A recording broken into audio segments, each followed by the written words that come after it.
Salut tout le monde!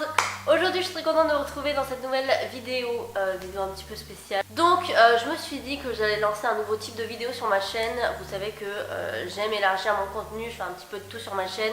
J'ai pas de limite en fait, je me dis pas oui, en gros je dois faire que de la beauté, je peux pas faire du gaming, je fais que du lifestyle, je peux pas faire de chant. Enfin voilà, je fais un petit peu de tout sur ma chaîne et c'est ça que j'aime, c'est partager toutes les folies passagères que je peux avoir dans ma tête.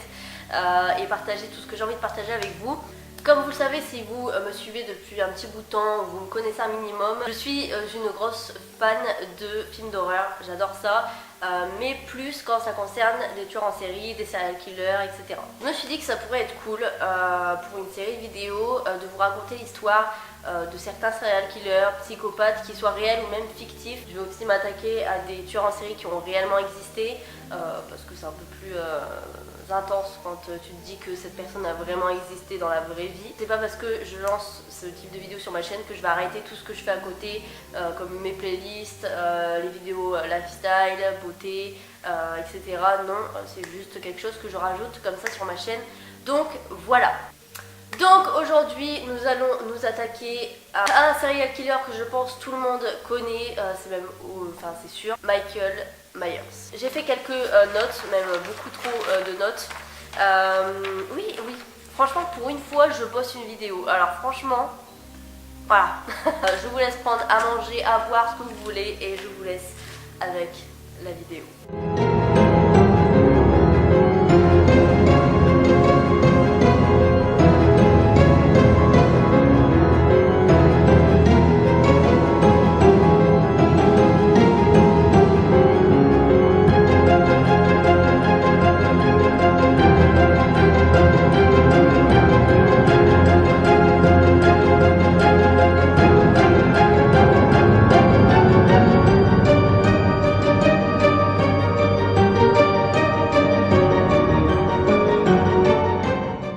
Michael Myers, plus connu sous le nom de Halloween, est né le 19 octobre 1957 à Haddonfield, une petite ville tranquille ou bilou. On va revenir un petit peu sur l'enfance de Michael, dans quel environnement il a vécu, etc. quand il était enfant. Donc Michael a grandi avec un beau-père alcoolique et violent, avec une mère stripteaseuse et avec une sœur qui n'était pas hyper sympa avec lui, qui était vraiment très dur avec lui. Enfant, il a subi aussi beaucoup d'harcèlement de la part d'enfants plus âgés, voilà, qui l'insultaient, qui se moquaient de lui, etc. Et Michael, quand il était enfant, avait aussi un rapport assez particulier à la mort, puisqu'il tuait des animaux qu'il prenait en photo et il gardait les photos en fait près de lui dans son casier. Le 31 octobre 1963, Michael commit son premier meurtre sur sa sœur de 17 ans qui s'appelait Judith. Suite à ces événements-là, Michael fut enfermé dans un asile au sanitarium de Smith Grove où il a été mis sous la surveillance du docteur Loomis. Pendant tout son séjour, Michael ne sortit aucun mot de sa bouche, personne n'a jamais entendu le son de sa voix, jusqu'à son évasion le 30 octobre 1978 où il s'évada de cet asile pour tuer le dernier membre de sa famille qui lui est resté, qui était sa sœur, Laurie Strode. Donc Michael décida de retourner donc, dans sa ville natale à Haddonfield. Laurie Strode, donc elle a été confiée à une famille d'adoption juste après la mort de ses parents. Et 2 ans après le meurtre de sa sœur Judith. Donc lors de son évasion, Michael tua un garagiste et lui vola sa combinaison. Il se dirigea donc vers Haddonfield et donc le lendemain, il vola un couteau, un masque, donc le masque que vous voyez qu'il porte tout le temps, et une corde. Et il se mit à la poursuite de sa sœur Laurie et de ses amis. Donc Michael tua tous les amis de Laurie et au moment où il allait tuer Laurie, le docteur Loomis lui tira 6 balles dans le corps. Michael tombe alors du balcon et lorsque le docteur en fait Loomis regarde par la fenêtre s'il est là, Michael avait mystérieusement disparu. Le lendemain, Laurie fut amenée à l'hôpital d'Haddonfield parce que elle avait reçu un coup de couteau de Michael qu'il avait un peu blessé et du coup elle a dû aller à l'hôpital. Et Michael apprit où se situait Laurie et décida donc de repartir à sa poursuite pour en finir et pour la tuer. Donc il se rendit à l'hôpital où Laurie était et tua tout le monde dans l'hôpital. Tous ceux qui étaient restés sur son chemin, il tua tout le monde. Puis il se fit enfermer dans une pièce avec 2 bouteilles de gaz avec le docteur Loomis. Laurie lui tira 2 balles dans les yeux, ce qui le rendit aveugle, et le docteur Loomis alluma les bouteilles de gaz, alluma son briquet, ce qui provoqua une explosion. J'ai trop faim. Venez, on fait une pause goûter là. J'en peux plus. Bon, je suis désolée si le cadre il a changé, mais j'avais plus de place sur ma carte SD, donc du coup je me suis accordé une petite pause. Voilà.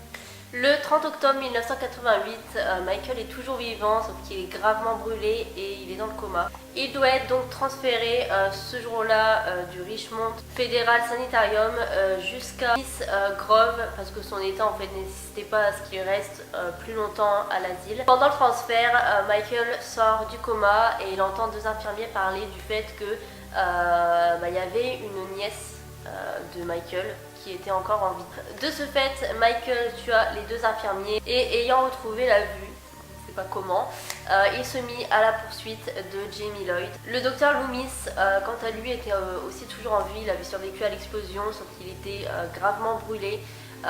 Mais il s'était donné comme mission de protéger et de veiller sur la survie de Jamie. Au cours de sa traque contre Jamie, Michael se faisait tirer dessus de nombreuses fois par des policiers, puis il tomba dans un puits. Un an plus tard, donc le 31 octobre 1989, Jamie est complètement possédée par Michael Myers. Elle est complètement, elle est devenue un petit peu obsédée et possédée par Michael.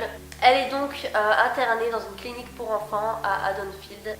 Michael ayant survécu à ses blessures, il réussissa à se traîner hors du puits, sauf qu'il tomba sur des policiers qui lui lança de la dynamite et le faisa exploser pour en finir complètement avec lui. Michael Myers a vécu pendant 1 an chez un vieil homme qu'il a récupéré en fait et qu'il a emmené chez lui dans une petite cabane. Le jour où il se réveille, Michael tua le vieil homme, ce qui est dégueulasse parce que c'est là que tu vois que Michael a aucun sentiment pour personne parce que le vieil homme l'a repêché et tout et dès qu'il se réveille il le tue et il repart à la poursuite de Jamie. À la suite de ça, Michael est capturé par le docteur Loomis par l'intermédiaire de Jamie et il finit en prison. Michael réussit bien sûr à s'échapper, mais cette fois-ci il se faisait aider en fait par un homme un peu mystérieux habillé tout en noir qui l'aida en fait à s'évader de prison. Le 30 octobre 1995, Michael se retrouva prisonnier dans une secte avec Jamie et un mystérieux bébé. Donc en fait cette secte était tenue par le docteur Terrence Wayne, un nom comme ça, qui était un ami en fait du docteur Loomis, qu'il avait en fait repéré depuis sa naissance pour tout simplement contenir une malédiction qui s'appelait la malédiction de Thorn. C'était en fait un symbole druidique lié à Halloween et à un démon propagateur de maladies. Et en enfermant donc cette malédiction dans Michael Myers, celui-ci doit en fait sacrifier un être de son sang durant la fête d'Halloween pour protéger les autres de ce démon. Donc c'est pour ça que en fait Michael tenait tant à tuer tous les membres de sa famille et qu'il ne reste plus personne. Donc le sacrifice étant de concevoir un enfant dans le seul but de le tuer, et c'est ce que l'affect en fait força Michael à faire puisqu'ils ont tout simplement obligé Jamie d'accoucher d'un enfant de lui, qui est dégueulasse. Il a été formé donc par fécondation in vitro, donc c'est en fait une comment expliquer ça? C'est en fait une technique de laboratoire qui permet tout simplement de féconder un ovule avec un spermatozoïde, mais en dehors de l'utérus. Voilà. Si vous n'avez pas compris, je vous laisse aller voir sur Google ce que c'est, la fécondation in vitro. Mais bref, je pense que vous savez. Ce qui fait que en fait, Jamie et Michael ont eu un lien extrêmement fort. Par exemple, Michael et Jamie pouvaient en fait communiquer un peu que par télépathie, je crois qu'on dit comme ça. Genre Jamie, elle pouvait le ressentir, elle pouvait savoir où il était. Des fois, Michael pouvait prendre possession un peu de Jamie. À un moment donné, on voit que Jamie a un couteau dans la main et tout quand elle est très jeune et elle est prête à tuer. Et donc voilà, c'est pour ça que Jamie et Michael ont un lien très très fort. Donc Jamie réussit à s'échapper de la secte poursuivie par Michael, qui finit par la tuer. Et Jamie avant ça avait caché donc le bébé pour pas que Michael lui fasse de mal. Donc pendant la nuit d'Halloween, Michael tua tous ceux qui étaient sur son passage, dont la famille Strode qui avait emménagé donc dans la maison d'enfance de Michael. Donc c'est ça en fait qui est bizarre, c'est qu'on a l'impression que Michael accorde quand même de l'attachement à cette maison. Parce que dès qu'il y a quelqu'un qui est dedans ou des nouveaux, qu'il y a des personnes qui emménagent ou autre, il va directement les tuer en fait. On a l'impression qu'il veille un peu sur sa maison, enfin c'est un peu spécial. Il tua donc aussi tous les membres de la secte, hein, ce qui est tout à fait normal. Pour ça, on peut le comprendre. En 1998, Michael retrouve la trace de Laurie qui s'était créée une toute autre identité. Elle était devenue directrice d'école de secondaire. Elle avait eu un fils qui était adolescent. Donc voilà, c'était vraiment dégagé de tout ça. C'était refait vraiment une autre vie. Mais Michael a réussi à retrouver sa trace. Et à la suite, une longue poursuite, Laurie finit par tuer Michael en le décapitant. Sauf que Michael a eu l'idée judicieuse de prendre un garde en fait et de le déguiser en lui, ce qui fait que en fait Laurie avait pas décapité Michael. En 2001, Laurie apprend que Michael est toujours en liberté et qu'il est toujours en vie, ce qui la rend complètement folle et elle se fait donc interner dans un asile. La traque reprend, Michael retrouve Laurie, sauf que cette fois-ci Michael réussit à tuer Laurie en la poignardant et Laurie faisait une chute du toit de l'asile. Un an plus tard, un jeu de télé-réalité est organisé dans la maison d'enfance de Michael, un jeu qui était diffusé donc sur internet, qui mettait en scène des candidats, etc. Donc dans l'ancienne maison de Michael. Donc là on se doute bien que Michael pas content. Donc Michael se rendit à Haddonfield et donc dans sa maison pour tuer tous les candidats de cette émission. Le producteur tua Michael en l'électrocutant et en le brûlant, mais arrivé à la morgue, Michael ouvrit les yeux. Donc voilà pour l'histoire de Michael, c'est comme ça que ça se termine, parce qu'après il y a eu des autres Halloween, mais ça suivait pas en fait l'enchaînement des vrais Halloween, de sa vraie histoire. Donc j'ai décidé de pas les mettre dans cette vidéo parce que ça n'avait pas d'utilité.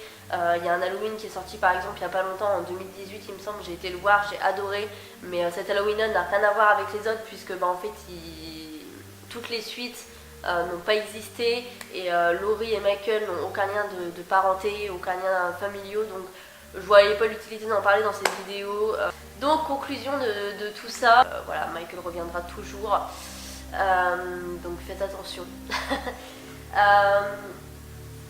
Je vais... Non, je me fais flipper tout seul, c'est abusé. Je dis que Michael c'est un être voilà, qui pense qu'au mal, qui pense que il a que le côté obscur en lui en fait. Mais moi je pense pas parce que ouais, j'ai l'impression qu'il accorde quand même un attachement, que ce soit à sa soeur Jamie, même s'il l'a tuée, c'est qu'un détail. Mais même à sa maison, dès qu'il y a des gens dedans ou autre, il va pour tuer. Dites-moi ce que vous pensez donc, de ce serial killer qui est Michael Myers. J'ai énormément d'idées de tueurs en série, de psychopathes à vous parler. J'ai tellement d'idées, je vais vraiment adorer. Je vais vraiment kiffer, je comprends pas que j'ai pas fait ça avant parce que ça me passionne de ouf, même de faire mes recherches et tout. J'adore. Je crois que j'ai jamais autant kiffé travailler sur une vidéo que ça. Donc voilà, n'hésitez pas à me dire en commentaire si vous avez des propositions de psychopathes, de tueurs en série, qui soient réels ou même fictifs. N'hésitez pas à me les dire en commentaire et je bosserai dessus. Voilà, j'espère que cette vidéo vous a plu, que vous en aurez appris plus sur Michael Myers. Mais voilà, attention au 31 octobre, on ne sait jamais ce qui peut se passer. Tu sois le neveu, la nièce éloignée de Michael, on ne sait pas. Fais attention. Bref, je vous fais d'énormes bisous, je vous dis à la prochaine pour une nouvelle vidéo et prenez soin de vous.